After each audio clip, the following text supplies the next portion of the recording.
Sensiz geçen ömür hayal, senli günlerde harda kaldı. Seni menden gemli rüzgar mı aldı? Şirin yuhu sana yetermiş, bir gün gelen bir gün gidermiş. Yürek keder yuvasına dönermiş. Çağır beni gelip yanına, çağır yere yuhularına, çağır yandım hasretin oduna.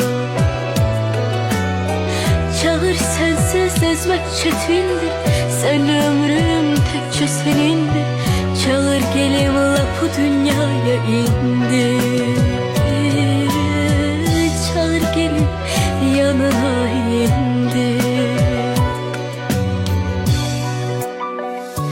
Geri kaytarar öten günü, çok gözlemişim ahı seni beni.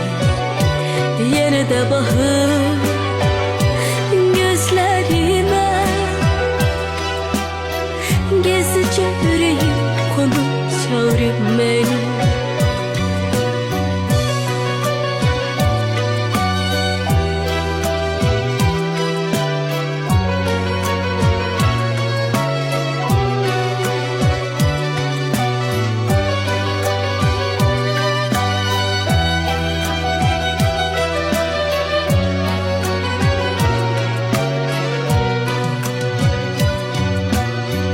Ne bir sual ne bir cevap var, ne gün doğur ne de yağar kar. Beni sensiz geçen günlerden kopar. Bu dünyadan bezmek olarmış, sensiz söyle sensiz kalarmış. Göyden yere gem yağışı yağarmış. Çağır beni gelim yanına, çağır yine yuhularına, çağır yandım bu hasretin oduna. Çağır sensiz dözmek çetindir, sen ömrüm tekçe senindir. Çağır gelim laf bu dünyaya indi. Çağır gelim yanına indi.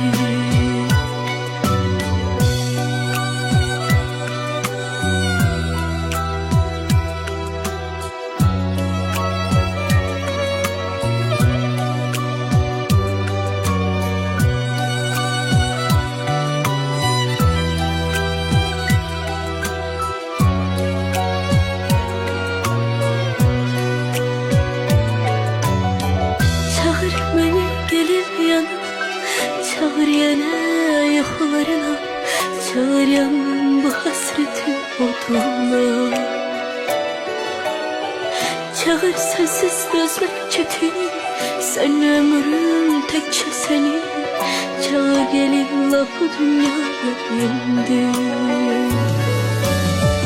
Çağır beni gelir yanına, çağır yine yuhularına, çağır yandım bu hasretin oduna. Çağır sensiz dözmek çetindir, sen ömrüm tekçe senindir. Çağır gelin laf bu dünyaya indi. Çağır gelin yanına indi.